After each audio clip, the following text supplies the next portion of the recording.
There are now 30 states that have treatment centers, and one of the pioneers of behavioral therapy is Dr. Valerie Lorentz. She's based in Baltimore. Compulsive gamblers typically are intellectual people. They think with their heads on the outside world. They do very little introspection. So when they come here for treatment, they will say, I come here because I have so many debts, I need help with solving my financial problems.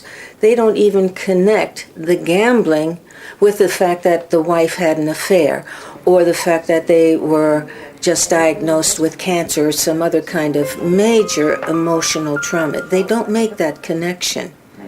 So they see it initially only as a financial problem. Of course, once they're in treatment, then they get a much greater awareness of who they are and what they're all about. They've never stopped to think or to feel.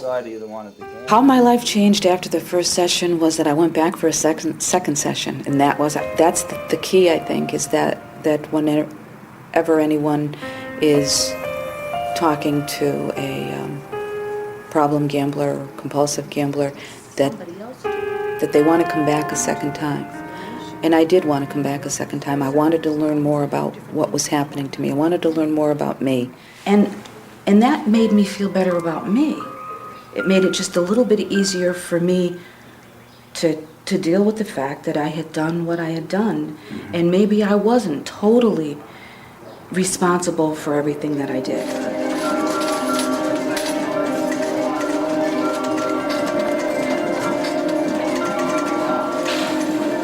Behavioral therapy is one approach to dealing with compulsive gambling. But science is now looking into the possibility of drug therapy to complement these existing forms of treatment. The good news is that a very large percentage of these patients with very severe pathological gambling problems may have substantial benefit from targeted medication treatments.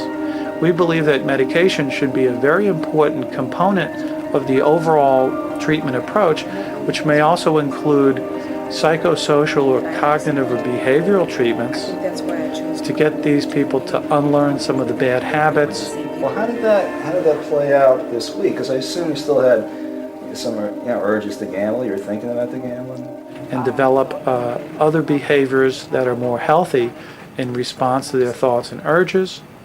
And we also believe that self-help groups like Gamblers Anonymous may play an important role in the overall treatment package. Gamblers Anonymous and other self-help groups are found in every major city in the U.S. With compulsive gambling now out of the closet, increased awareness has resulted in a mounting crisis. The numbers of those needing treatment are growing daily. For those lucky enough to receive help, it's a never-ending process. It's step by step, and it's one day at a time, and it's getting my life back, and I have to keep it there. I have to keep it that this is what I'm doing for today. And every day I choose, when I wake up in the morning, that I won't gamble today. It's my choice, and I need that. I need that for me, that I know that it's my choice, and my choice is to not gamble today. But I will also say that I am very thankful at the end of the day that I made that choice and that I didn't gamble.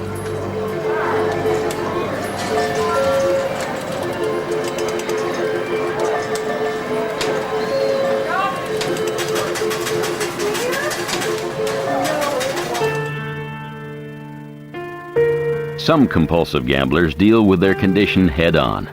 Carol gave up her job and now runs an information and counseling service based in Las Vegas. Here she helps raise funds to carry on the work of treating those individuals that have fallen under the gambling spell, as she once did herself. There were many factors that brought me to the point of having a gambling addiction. There was no one thing. My addiction wasn't living in the poker machine waiting to attack me, nor was it something as simple as just saying there's something different in my brain. It was a combination of many things. The best understanding I think that we have today about what is gambling addiction is that it is a combination of factors. All addictions are a combination of factors. What is his number?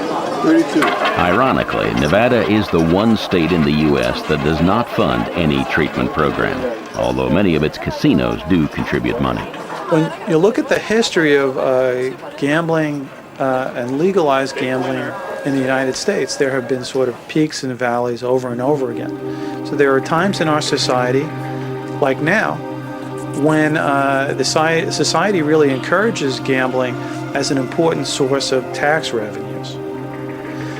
My feeling, though, is that with increased access to legal forms of gambling, those individuals who are genetically or biologically vulnerable are at increased risk for developing problems. And so I feel very strongly that a small percentage of the profits associated with legal forms of gambling should be recycled back into either treatment programs or prevention programs, or back into research for us to understand better what makes people vulnerable, how to predict those vulnerabilities, and then how to treat individuals who have gone on to develop pathological problems.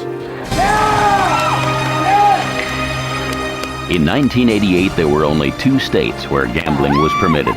Now it's legal in 38.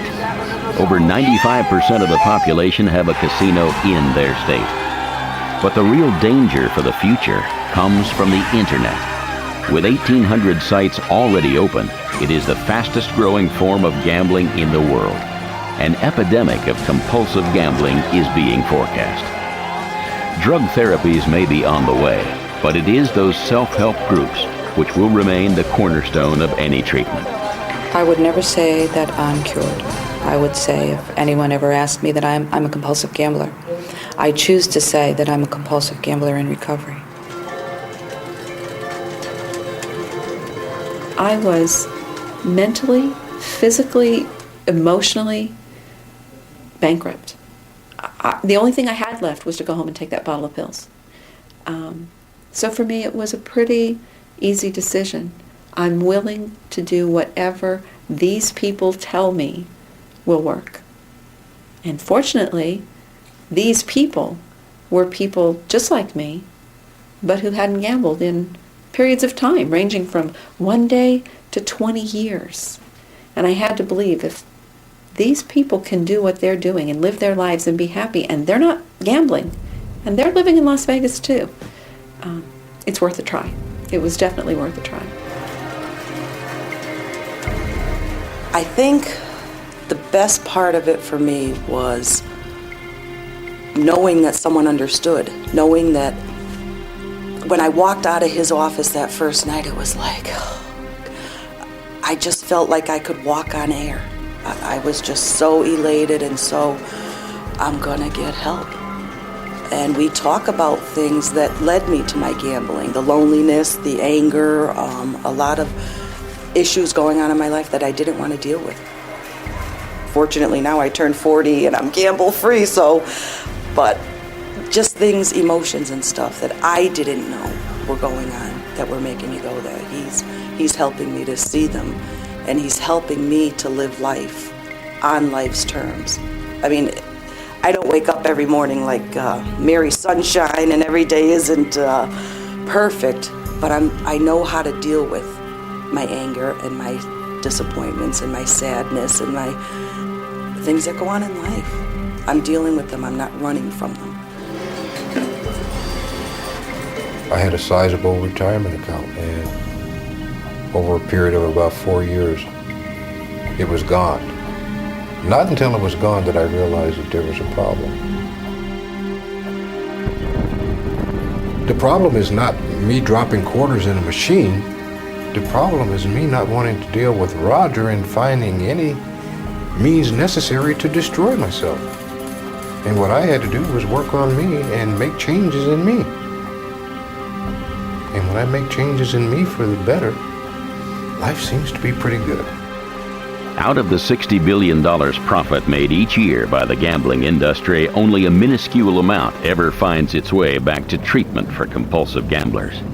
With the further relaxation of controls and the rise of internet gambling, more and more people are at risk. Yet there is still no safety net for those who become damaged.